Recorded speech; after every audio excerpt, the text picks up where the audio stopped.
I've never said the word president followed by the word Trump.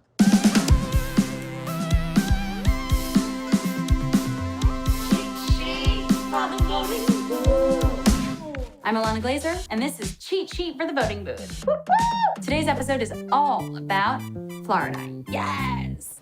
I am so fucking thrilled to have this talented Ute joining me today. She was one of the members of the iconic pop group Fifth Harmony. She broke out and had her own huge solo career. And the thing that blows me away about this person is that she consistently uses her enormous platform to advocate for human rights. Give it up for Lauren Jauregui! An intro, thank you. I mean, you really have, Lauren. You give voice to stuff like fighting the Dakota Access Pipeline, protecting dreamers, protecting the Affordable Care Act. When did you start advocating? I'm not gonna front. Like, when I was in the group, I kind of, I didn't really resonate too much with kind of what we were doing artistically.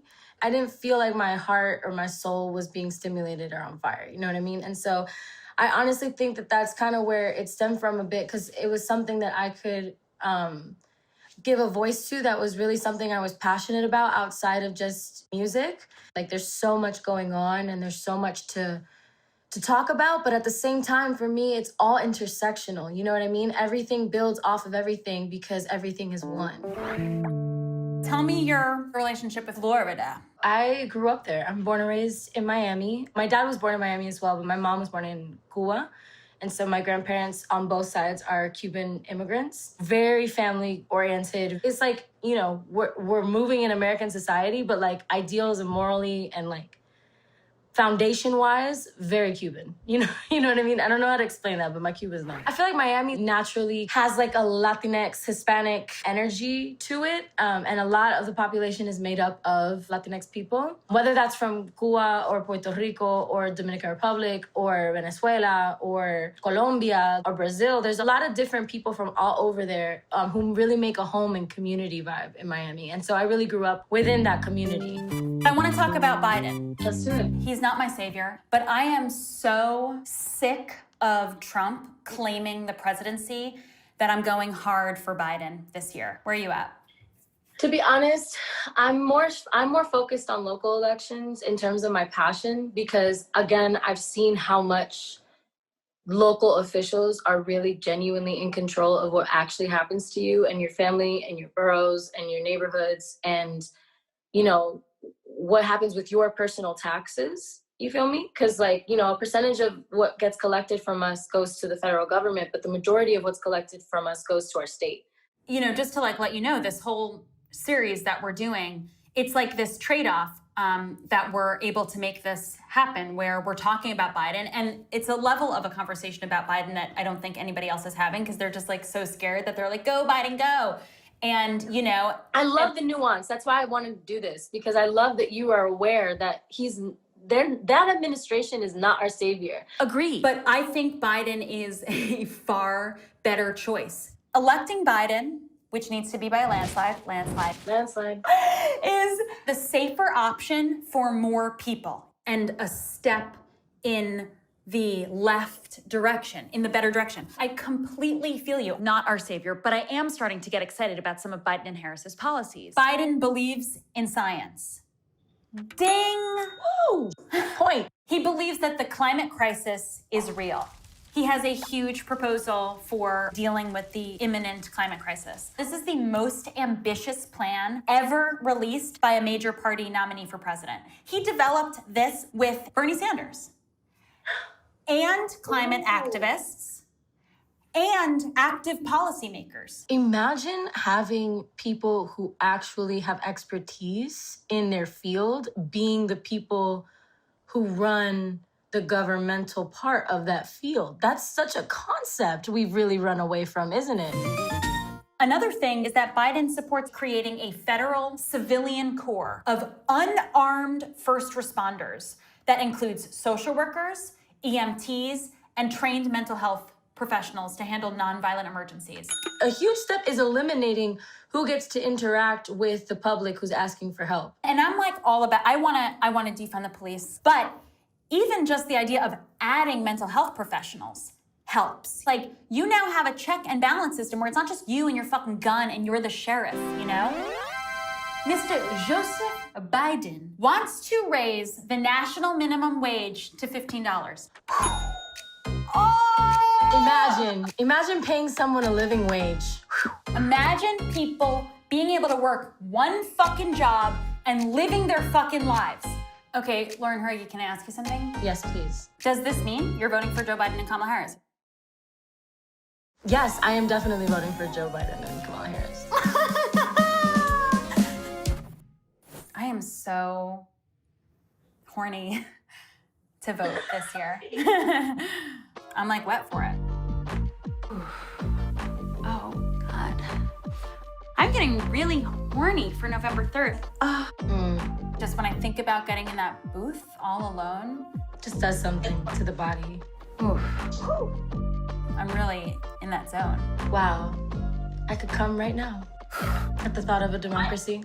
So here's a pitch. Take a sexy fucking picture of yourself, a thotty thirst trap. You hashtag horny for the polls, caption swipe for a surprise, and then post our cheat sheets. We are passing around cheat sheets to the swing states to get progressive candidates elected down ballot. It's a fucking win-win. Let's get people who are fighting for basic human rights elected with our sexy fucking bodies. Let's check out the stakes.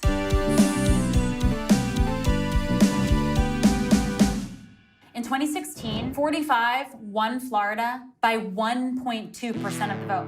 That's a razor-thin, tight, pussy-tight margin. That makes my heart hurt. The governor in 2018 won by 0.4%. The Republicans out there are so slimy, man. State House District 26 was won by a Republican by 61 votes. State House District 89 was won by 32 votes. Okay, those numbers are a joke, but 45 won Florida by 100,000 votes. That makes me say Florida's fucking progressive. I definitely can feel that people are tired of the same shit. You know what I mean? People are really tired of like just defaulting to their dad's politics. Right. Especially for the Latinx community. Because I feel like a lot of Latinx people naturally align with Republican values, is what they think. I understand why people think that that's what they want to believe, right? So I understand that, but then there has to be a line drawn when you see someone like Trump in office. You know what I mean? There has to be a point where you have to take a step back and be like, is this really what I think I'm trying to preserve or conserve? Vote beyond, you know, I'm blue or I'm red. Like, vote beyond that and just vote with your integrity. Vote with your heart. Like, who do I really think is gonna do something for me, for my family, and for the homeless woman across the street that I see every morning when I wake up? Like, is that woman gonna be impacted by who I vote for? Because if they are, then you probably shouldn't be voting for that person. If you're the only one that can benefit from a vote, you have to think about what that vote's weight is for real. You know what I mean? For everyone who gets affected negatively. This planet depends on this election. Humans need to fucking wake up. Like, we really gotta stop playing around. Like, this is beyond serious. Yemaya is pissed. We're not even prepared for what Mother Nature is capable of doing to us. Because we think we're like, you know, the stewards of the earth and the end-all be-all of existence. But at the end of the day, bitch, we're specks. We're ants on Earth. And if Earth wants to, if Gaia wants to, she will wipe us the fuck out. Let's get into the meat and potatoes.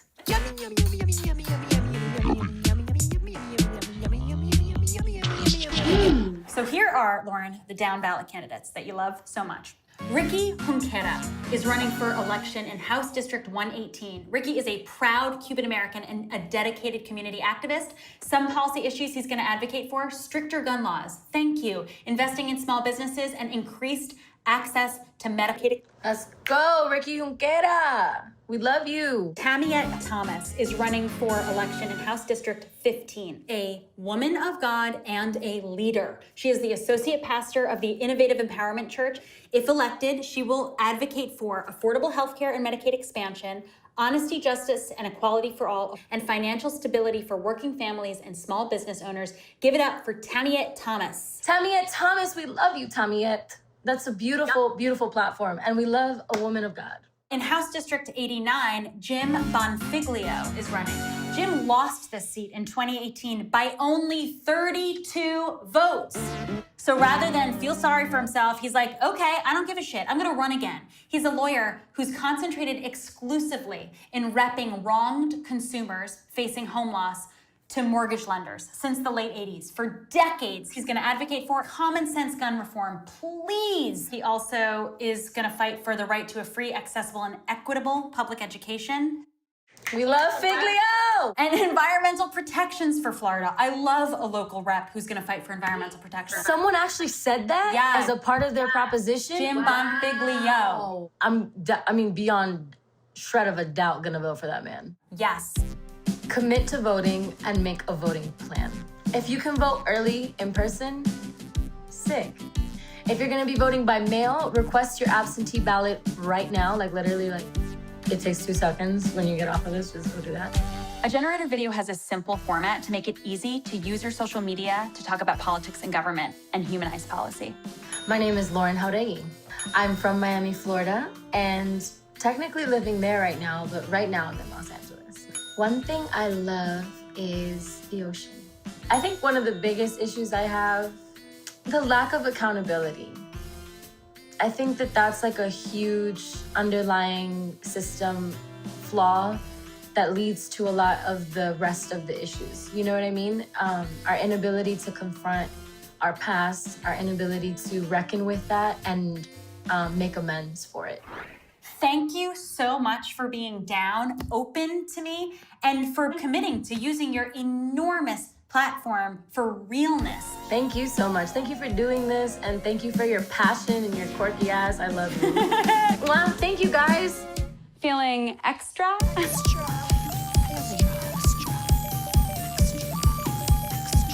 If you're not in a state that we talked about today, Vote Save America has made it easy for you to adopt a state and get people registered and voting for Joe Biden. Here it is. Ho!